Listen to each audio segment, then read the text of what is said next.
Talagang sirang-sira pala ang tulay. Ayan o. Bagsak. Bumagsak ang struktura ng tulay. Ang tanging paraan para makatawid ang mga residente ay dumaan dun sa baba. Maglakad ka sa ilog.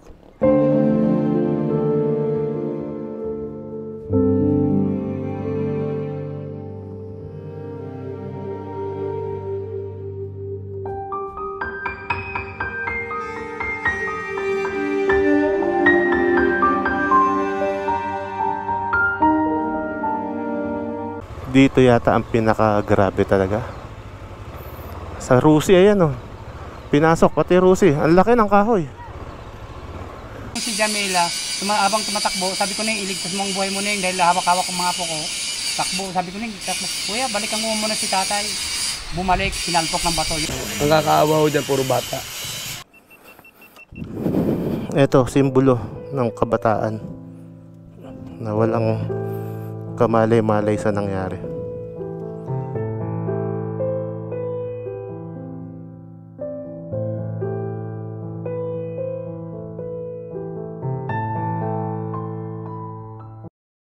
Good morning! Kape muna tayo. Nandito tayo sa Stellar's Hut dito sa Tagaytay. Plano sana natin pumunta ng J Castle. Kaya lang, sabi ni Lakwatserong Technician, shoutout sa'yo, saka sa misis mo, si Idol Lakwatserong Technician, at saka ang kanyang pinakamagandang may bahay. Ang bukas pala niya, Friday to Sunday lang. So wala, hindi tayo makakapasok doon. Sayang, no? Nandito na tayo sa Tagaytay. So ang gawin na lang siguro natin ngayong araw, dumaan na lang tayo ng Talisay, Laurel, at kung aabot tayo na Agoncillo. Check natin, makalipas ang isang linggo na manalasa ang bagyong Christine, tignan natin kung ano yung mga kondisyon nila ngayon doon. Para ma-document natin kung nakapaglinis na ba sila, naialis na ba yung mga nakaharang sa kalsada, at kung ano pang mga status ng mga bayan na yon sa ngayon. Isang linggo makalipas ang bagyong Christine. Kaya nga pala kasama natin si Par J4, kape-kape lang doon sa swimming pool. Ang sweet namin dito. Para kaming couple. Ipakita ko pala sa inyo yung yung Stellar's Hut. Ako dito ako nag-stay kagabi. Nagdala ko yung hammock natin. Yan. Dito ako natulog. Ito yung view. Saka malamig dahil nasa Tagaytay tayo nga. Ito yung pinaka kitchen. Ayan. Ganda. Maaliwalas. Pati yung CR niya, nagustuhan ko yung design na may open siyang gano'n, no? Shower, may heater. Kompleto, may gamit. May microwave, meron tayong kettle, rice cooker, yan, baso. Meron na rin tubig, induction cooker. Tapos, ang maganda, may kape pala dito, ayan. Kaya ang ininom natin ay brewed coffee. Ito. Tapos pakita ko sa inyo ang kwarto. May wifi din pala dito, ha. Ayan, no? Ito ang kwarto. Yan. Maaliwalas din. May electric fan, may aircon, may TV, at merong projector. Ito, sinubukan ko i-connect kagabi. Itong projector na to, ginamit ko siya kagabi doon. Nanood ako sa labas. Itinuto ko na lang sa ceiling. So, goods na goods. Ang galing. Ang rate pala nito ay 3,500 weekdays at 4,500 kapag weekend. Sa ibang price, pwede pala dito yung day tour. Message na lang kayo doon sa page ng Stellar's Haven Tagaytay Staycation. Yan. Tapos, ito yung labas natin. Pakita ko sa inyo. Ganda. Pwede kayong mag-camp dito actually. Hindi lang limited to sa hanggang 4 packs kasi. Pero hindi siya limited hanggang 4 packs lang. Kasi pwede kayong mag-tent dito. Yung iba, dito pwede. Kasi yung bed doon may pull out sa baba. Tapos ito yung gusto niyo mag-swimming kung mainit yung panahon. Yan, pwedeng swimming. Kami, sweet sana kami ni Par J4 dito. Kaya lang may bagyong Leon kagabi. Tapos napapaligiran pa ng mga bulaklak. So mamaya, diretso na tayo ng Talisay, Laurel, and Agoncillo. Paalis na tayo dito sa Stellar's Haven. Ito yung pinaka-parking nila. Tapos itong accommodation pala na to, yung location nito ay hindi kalayuan doon sa mismong main road. So pakita ko sa inyo yung buong kalsada. Hindi ko na ikakat yung video para makita nyo yung buong biyahe natin hanggang sa labasan nito. So tara, Jeepar! Okay, tara.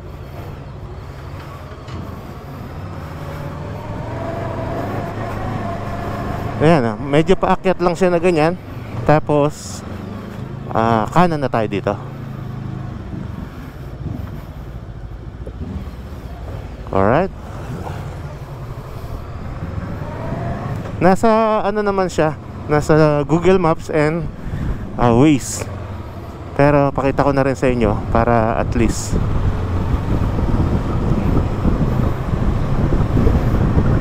Mula doon sa kanto na nilabasan natin, kaliwa lang tayo dito.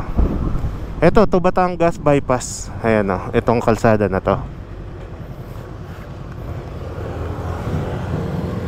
Tapos ito yung papunta na ng main road ng Tagaytay.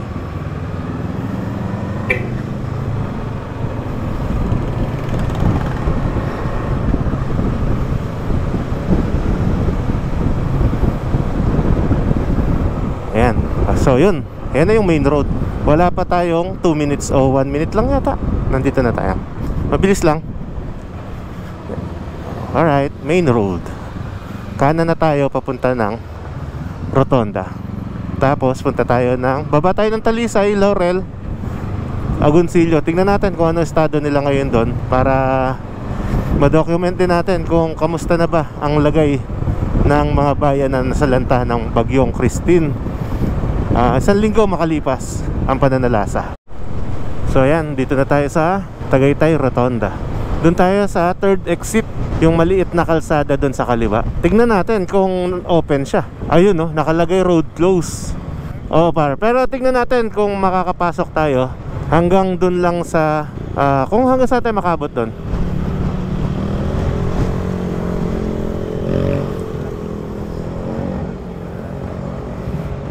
Alright. So yun, dito ito yung pinaka third exit. Ayan, okay. Ito yung sinasabi nila na maraming nasalanta ng bagyo dito. Pero tingnan natin kung ano nga ba yung naging epekto ng bagyong Christine sa lugar na ito. Ang daming aso par. Yun, mababasa natin dito mula dun sa kanto, road closed. Siguro kung di tayo makakatawid, ikot ulit tayo dun sa dinaanan natin kagabi. Pero sa ngayon, tignan lang natin kung ano yung dulo o kung ano yung nangyari sa mismo kalsada na to. Doon tayo galing sa Tagaytay, ayun, sa taas. Eto na, nagsisimula na yung mga bato na nahulog sa taas, ayan.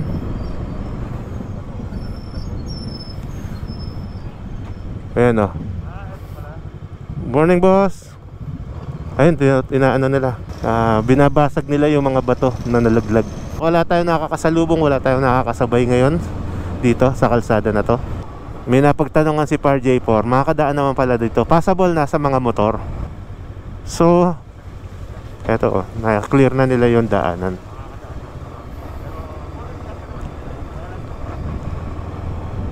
Hindi pa nila masyadong nalinis. Parang nakakatakot dumaan dito ngayon pag umulan par. Oo, madulas yung daan, gawa ng mga putik. Ito yung mga palikong bahagi ng kalsada na to.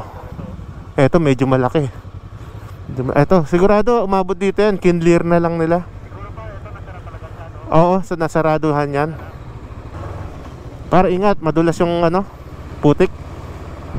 Ang araw pala ngayon natin ay Thursday, October 31. Mas matindi pala dito. Saan galing to? Doon mismo? Natanggal yung pinaka-barrier nila Pero ito mismo, doon sa taas galing, hindi gumuho ito. Doon galing sa taas. Uy, dulas. Dumulas ako dyan. Maambon-ambon na guys. Hindi ko ma-imagine kung gaano kalakas ang tubig na rumagasa dito talaga. Ayun parang tignan mo na open yan. Tignan mo yan, yan sa kanan mo yan. Na open yung area, dyan galing Kaya nga sobrang dami sigurong ulan na binuhos. Kapote muna tayo guys, umuulan.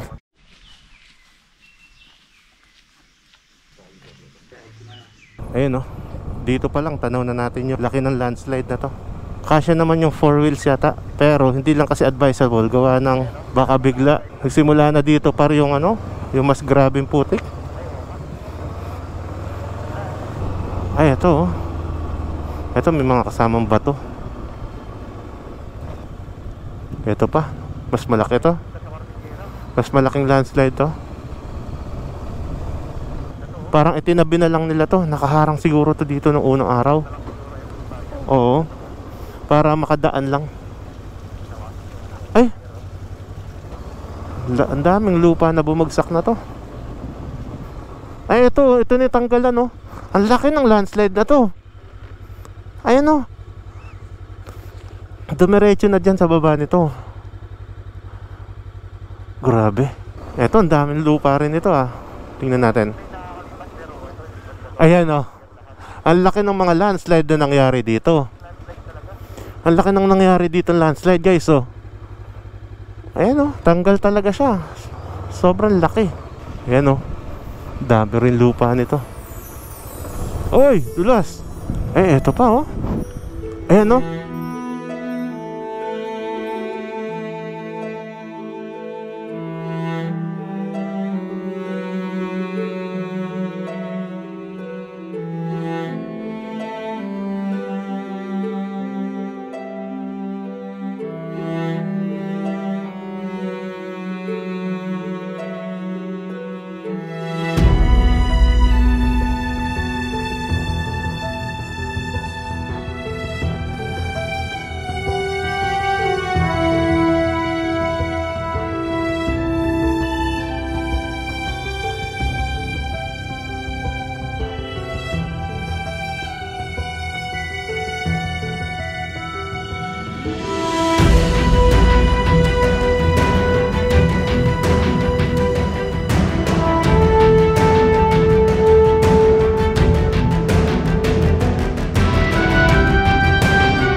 Kitang kita sa drone shot natin no.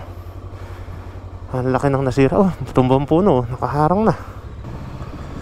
Ayun yung mayon. Kita na yung mayon.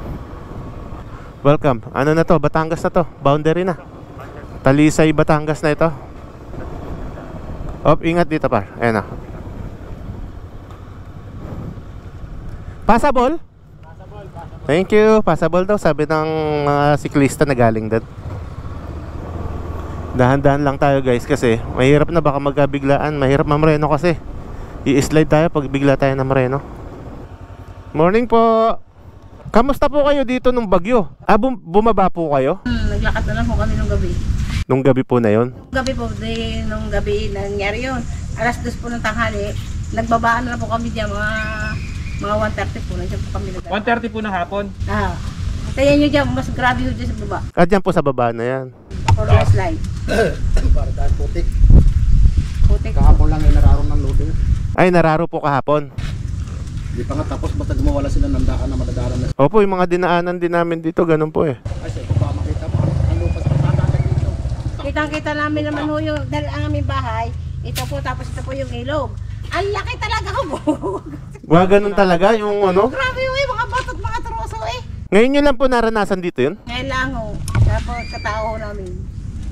Tapos ho, yung nung aming bahay na yun, may ilog din yung nangungupahan din eh. Binibidyohan pa ho nung nakatira doon. At hindi na pala yung tubig, nakabutas. Mabilis po. Ay, ka doon namin yung bata.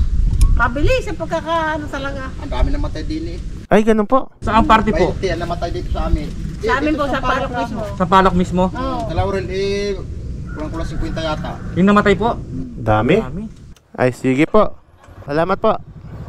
Grabe pala ang pinsala talaga dito. Sobrang laki daw nung tubig na umaagos. Buti daw nakababa sila. Kaya kahit pa paano, nakaligtas sila. Mas grabe pa raw ang landslide dito sa baba. At yung buhangin, yung lupa na nasa kalsada, lampas tao. Ito na clear na nila. Ito yung sinasabi nila rin na sobrang daming putik daw sa kalsada. Ito medyo na clear na nila. Ito, nakakalat pa ang mga putik. Ito, medyo na clear na. Siguro nakaharang to dito sa daan mismo. Patarek par, madulas. Primera lang tayo guys para grabe rin pala nangyari dito. Siguro nasira yung bahay ng mga ibon na yun. Kaya lipad sila ng lipad ngayon. Madulas to guys.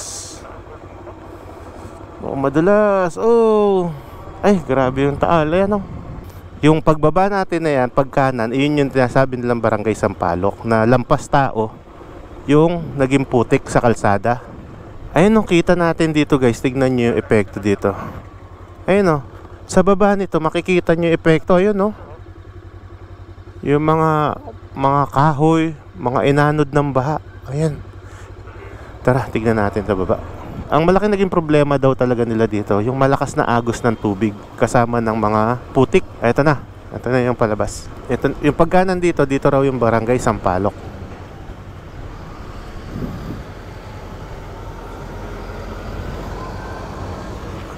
Ito na, ito na yung pinakamalaking naapektuhan daw ng pagbaha.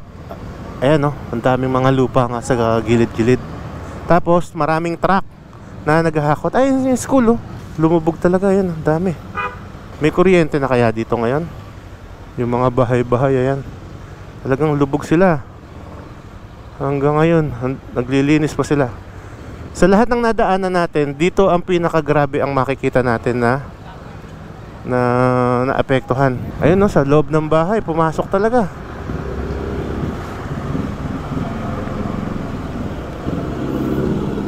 Eto, hanggang ngayon may mahagos pang tubig. Par, magpagas muna kaya tayo dun, par, kasi palayo na tayo ng palayo dyan. Doon sa may Talisay muna, magpapagas lang muna kami para hindi tayo mabitin dun sa gasolina natin sa biyahe. Baka mamaya kasi maipit tayo dyan sa loob, wala pang kuryente dito, at baka wala pa ring supply ng gas. Mahirapan tayo. Kaya yan, magpagas muna tayo para sigurado na. Boss, kawawa sila, oh. Ayan, oh, ang taas talaga ng tubig. Grabe ang putik. Grabe ang putik na inabot nila. Grabe, oh, yung mga troso. Ayun, jeep, nalubog na. Mga truck, kotse. Ayan, oh, mga sopa, bahay. Ito, Child Development Center, pati yung mga center. Ito, isang malaki pa rin na apektuhan yan. Walang pasok ang mga bata, sigurado, dahil ang school, at baka ginawang evacuation center yung ibang mga school na hindi inabot. Ito, yung mga rooms na hindi inabot. Dito muna tayo sa Talisay, magpagas lang tayo. Mag-breakfast and lunch na rin tayo dito. Brunch na tayo dito sa Swetos Restaurant. Bakit po namatay? Na ano po? Naibig sa lupa. Nasa loob sila ng bahay. Na-landslide sila. Pinasok po ng lupa yung bahay nila. Hindi, may malaking bato umulong. Bato. Umulong. Basta patay, malaking bato. Na-wash out nga lahat ng bahay dito. Ayun, sinasabi niyo po yung pamilyang Mga tabunan. 2 po yata namatay doon. 2 po, dami. Followers ko pala si Sir, eh. Ayan, oh. Shoutout kay Sir, followers natin. Dito yan sa Swetos Restaurant. Tapos yung grade 9 na bata, grade 9 babae, nakatakbo. Ay, ginabot pa rin. Patay din. Grade 9. Parang buong kalsada po talaga nilamon ng lupa, no? Galing sa taas, mga troso, mga Bato. Sa sobrang dami ng ulan po na bumagsak dito, no? Kaya ang dami. Hindi na natin din.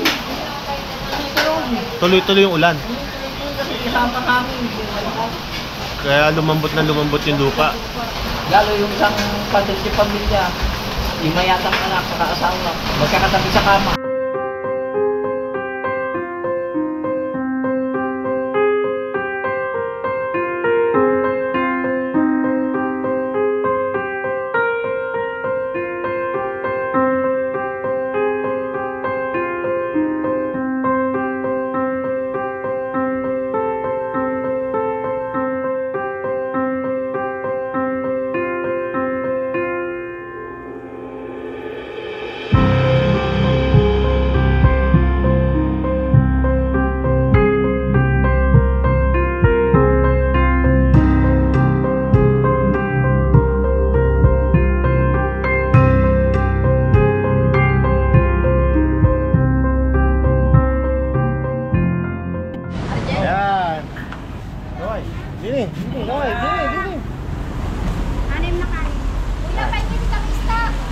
Hindi stop to.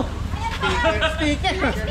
Dito ka kuya, pakita ka rito para masama ka sa video. Hello guys! Eto dito sa kabila. Saan ka? Ayan. Oh, sticker! Wala tayo. Bossing, thank you. Salamat po. Eto, may gas station na dito. Alright, nakapagpagas na tayo dito. Sinigurado lang natin na hindi tayo maubusan ng gas pagdating doon sa Ground Zero. Buhangin everywhere. Hindi siya yung putik, buhangin siya eh.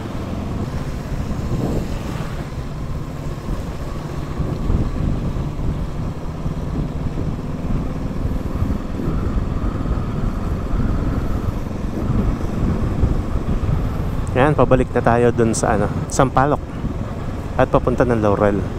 Welcome Barangay Laines, Talisay, Batangas. Grabe kabundok na lupa. At pagdating dun sa may Sampaloc daw, papuntang Laurel, hanggang ngayon daw ay wala pa rin kuryente. Tignan natin kung ganun pa rin ang sitwasyon.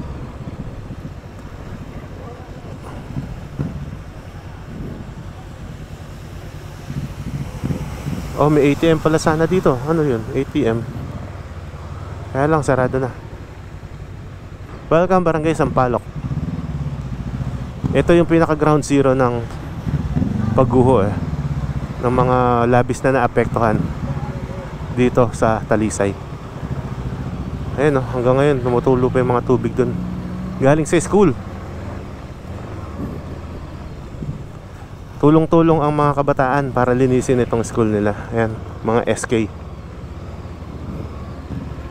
Lalaki ng puno. Ay, grabe no.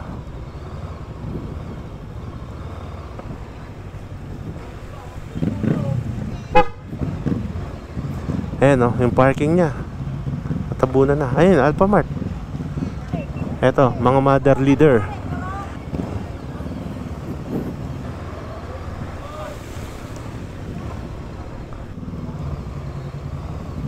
Ay, grabe oh.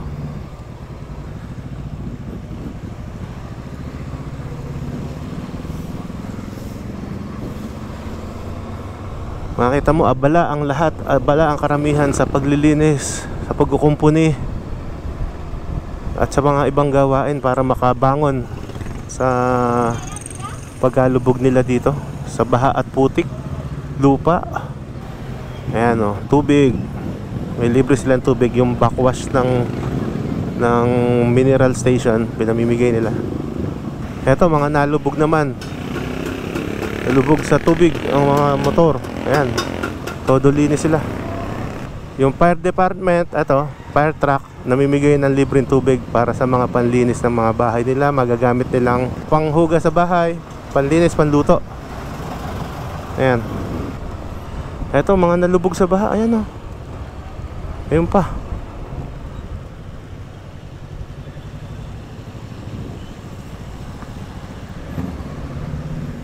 Sampaloc Barangay Hall, Talisay, Batangas. Eto, pati barangay hindi na palampas. Binaha din ng putik. Eto, mga loader, ginagamit nila ngayon sa paglilinis.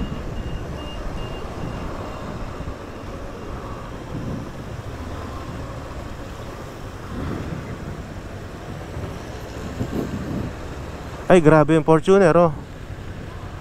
Talagang tinangay sila ng baha. Ayan, wasak. Grabe oh. Pati yung ibang heavy equipment yata. Eto, mga pick up, wasak din. Ang daming sasakyan na binaha pala. Ayan, ang shuttle. Eto, guho din to.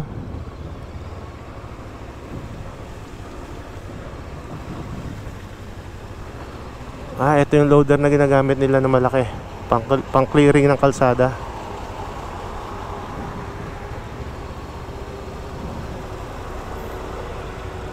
Oh, dito galing yung karamihan siguro ng lupa, putik. Ayan oh, dyan nagmula hanggang dun, papuntang dagat, nabot din.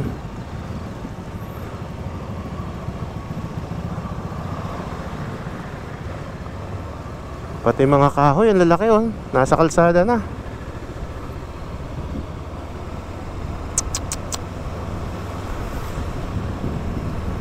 Oh, gasolinahan, naatabunan na. Mukhang dito matindi. Mukhang itong talaga napinsala yung parte na to. Ayan. May Philippine Army pala na nag-a-assist na rin dito. Mga backhoe.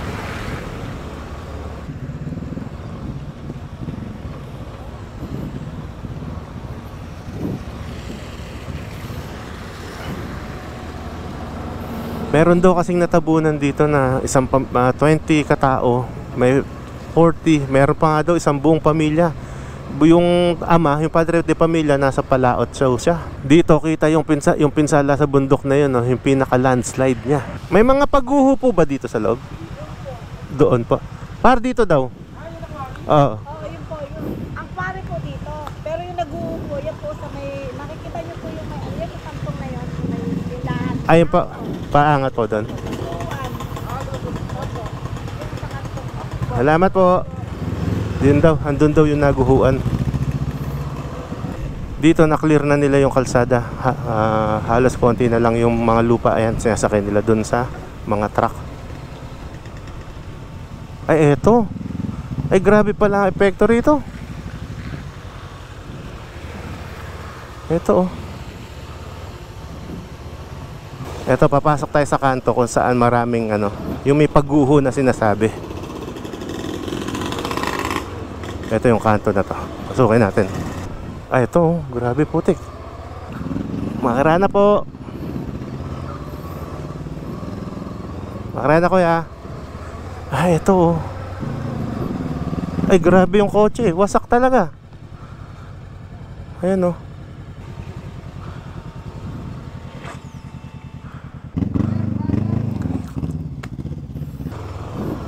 Ay, wasak yung mga bahay. Grabe. Grabe pala inabot dito, guys. Matindi pala. Ayun, oh, grabe nangyari dito. Bayan, lubog talaga, di ba? Nadaanan ng bato. 20 na taon na patay dyan. Ang saya yan dito dati. Ngayon, para wala ng kasayahan. Ang saya ng mga bata dito. Yung si Jamila, abang tumatakbo, sabi ko na yung iligtas mong buhay mo na yung dahil hawak-hawak ng mga ko. Takbo, sabi ko na yung takbo. Kuya, balikan mo muna si tatay. Bumalik, sinalpok ng bato. Saan po yung minamatay dito? Diyan po, diyan. Ah, may bahay po dyan? Oo, bahay niyo eh. Lahat yung bahay niyan. Ah, bahayan pala to. Oo, pamilya-pamilya ko namatay dito. Mga ilang bahay po yan? Mga 20-30 tao na tabo ng bahay dyan. Marami naman namatay ho dyan, bata. Ito ang kasarapan ng tulog eh, tanghali tapat eh. 12, nag-uulan. Ay, wala pa ho isang minuto yan, nangyari yan. Ah, wala isang minuto nung... Ay, wala talaga isang minuto na nangyari. Pero nahukay na yung mga... Oo, no, okay na lang. Nasaan na ngayon sa mga nakatira dito ngayon? Ano sa evacuation area na? Ay, tataka nga ho kami, puro buhay na kahoy ang lumusong, na putol-putol. Ang kakaawa ho dyan, puro bata. Ito, simbolo ng kabataan na walang kamalay-malay sa nangyari.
Ito pala guys, itong part na to, nasa 30 kabahayan ang nakatayo dyan na sabay-sabay na wash out nang halos wala pa daw 1 minuto sa tindi ng ragasa ng bato, tubig, puno, troso na magkakasamang gumuho dyan.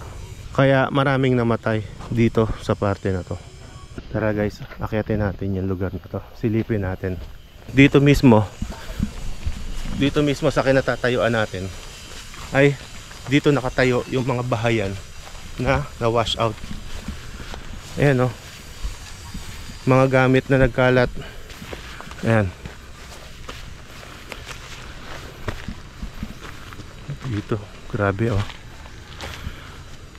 Ito yung sinasabi ni kuya na daanan daw talaga ito ng tubig dati pa man. Ayan, itong part na to, Diyan din dumaan yung tubig ngayon na marami. Ito, tignan nyo yung nangyaring pag bilog na yan, yung bugso, yung pinaka naging falls dyan. Sabi ng nakausap namin, ang malaking palaisipan sa kanila yung katulad ng ganitong mga troso daw na putol-putol bumagsak dito. Ayan, katulad ng mga ganun, putol-putol nang bumagsak dito mula sa taas. Ito yung kadiretsuhan, papakita ko sa inyo.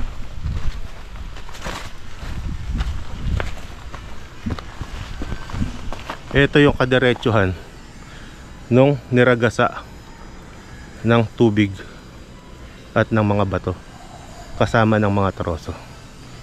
Ayan, 30 kabahayan yun nandito, na wala ka nang makitang bakas ni isang bahay. So ayan guys, grabe talaga ang nangyari dito. Pansinin nyo yung ragasa ng putik dito oh. Ibig sabihin umabot sa level na yan yung ragasa ng tubig at ng putik dito. Ayan, mula doon dito binangga. Ayan oh, pag ganun. Kaya ang total na damage, yung mga part na yan, eto medyo nailigtas pa niya. Tubig ang bumangga.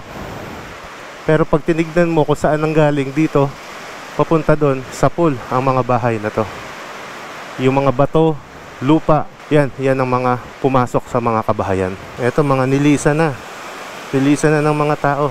Itong mga apartment, parang apartment to. Ayan, may mga sampay pa eh dito at dito. Ito yung motor, iniwan na rin. Siguro nasa evacuation center sila ngayon. Okay guys, patuloy na tayo dun sa susunod na destination natin. Nakakalungkot lang na may ganitong pangyayari.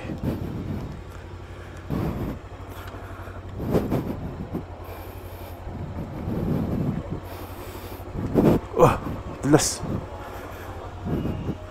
Kuya, salamat po. Mauna na po kami. Salamat po.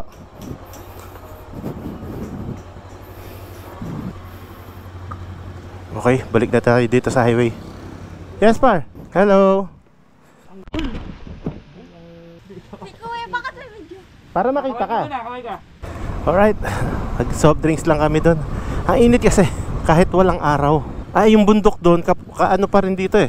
Oh, kasama pa rin to. Puro doon pala galing sa bundok na yun karamihan, oh. Pati dito eh. Eto, natabunan na. Natabunan na yung kotse. Ayun pa isa, hindi na makaalis. At least yun, hindi natabunan.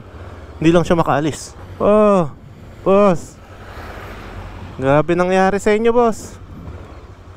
Eto, pati ito hindi pinalampas. Ito, oh, landslide siya. Ayun oh, grabe. Oh, Laurel na to. Ayun oh, welcome to Laurel. Eto, nasa Laurel na tayo guys. Tingnan natin dito, kamustahin natin ang bayan ng Laurel. Ayan, Laurel. Dito daw yung may tulay na nasira. Wasak oh. Ay, Fishport na pala to. Taal Lake Central Fishport, Laurel, Batangas. Ito palang Fishport. Mukhang may malaking landslide na naganap din dito, o mas maraming buhangin at lupa sa kalsada. Ito eh, kaya tabi pa lang nila ngayon. Hinahakot na ng truck at ng loader. Ito oh. Ay, grabe kadami pala rito. Sobrang daming lupa nito. Saan galing? Dito, sa taas dito. Ayan, dyan ang galing.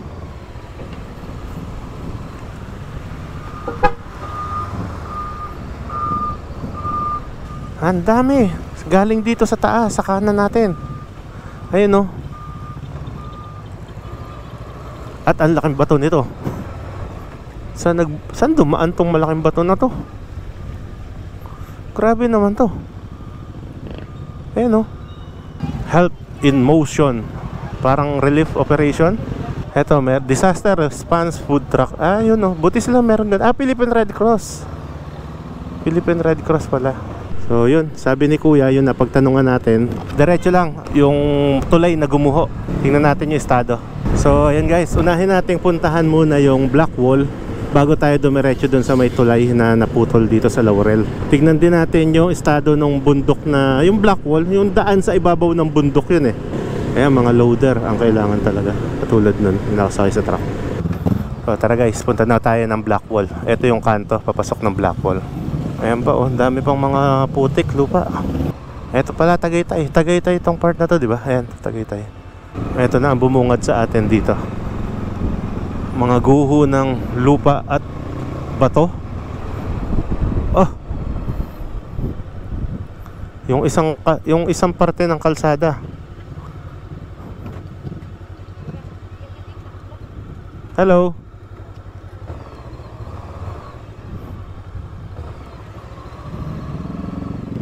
Isang parte ng kalsada gumuho na. Eto, hinarangan na nila. Siguro yung ilalim nito ay wala ng lupa. Possible na ang ilalim niyan ay wala ng lupa, para maproteksyonan at mabalaan ng mga motorista na wag na siyang daanan.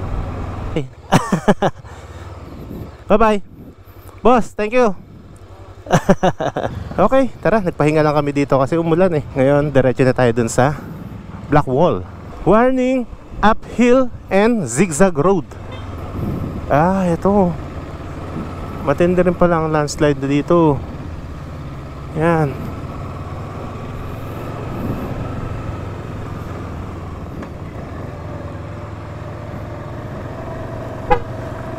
Ang lalaki ng bato.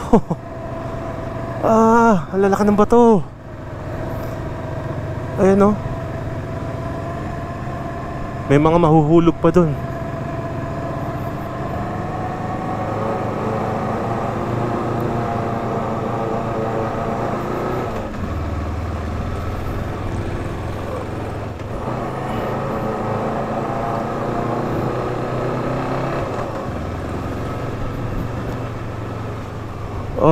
Ano to? Tulay. Ito na yata yung Black Wall. Kasi sabi nila, nasa ibabaw ka ng bundok. Bridge of Hope, Road to Success. Wow. Barangay As Is, Laurel, Batangas, June 21, 2015. Ayun. Ito takot pala. Ang taas pala. May motor sa likod.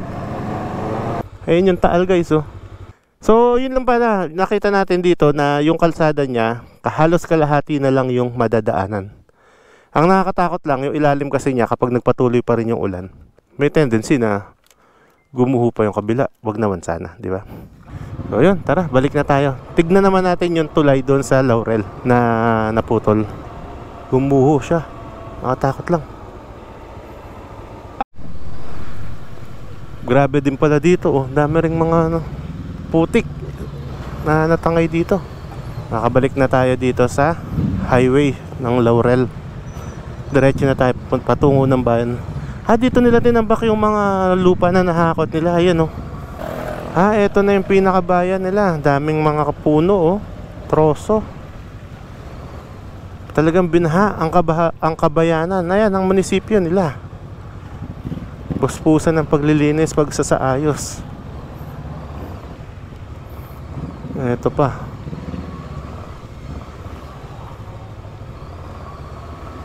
Hindi pa sila masyadong nakaka-recover ngayon.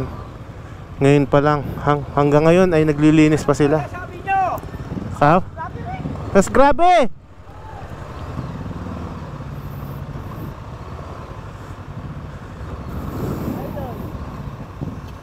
Todo linis, bossing. Ay, mas grabe pa pala rito.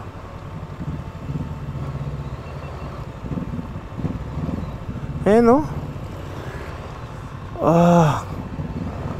Parang sa nadaanan natin, ito yung pinakagrabe na nakita natin. Sa ngayon, itong Laurel ang pinaka naapektuhan. Hindi na kasi natin nakita yun sa Talisay kung gaano karami ang putik sa kalsada.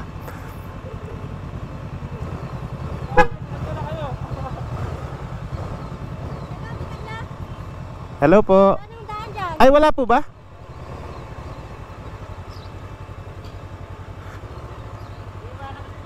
Ay, hindi ko kaya? Eto na pala. Hanggang dito na lang pala tayo. May relief na namimigay.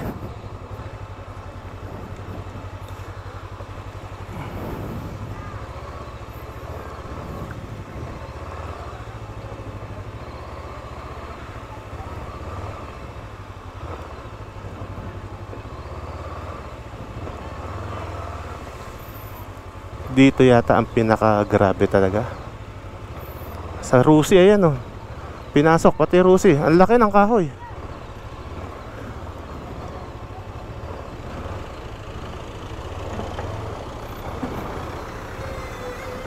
Wala na, putol ano. Hindi mo makakaraan.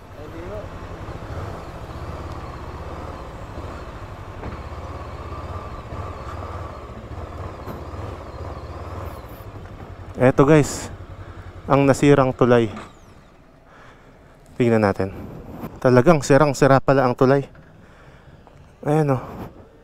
Bagsak. Bumagsak ang struktura ng tulay.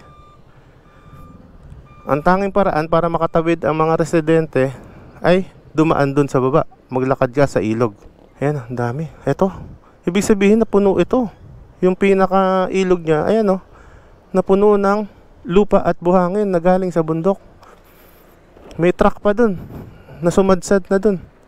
Bahay sira. Ayan o. Tapos ayun, kotse, tricycle, at may isang sasakyan pa dun. Dala yung kotse dito. Saka yung isang Suzuki na bago pa cargo. So para ang tanging paraan lang para makadaan dito magkabila ay dumaan dun sa ilog katulad ng ginagawa nila ate.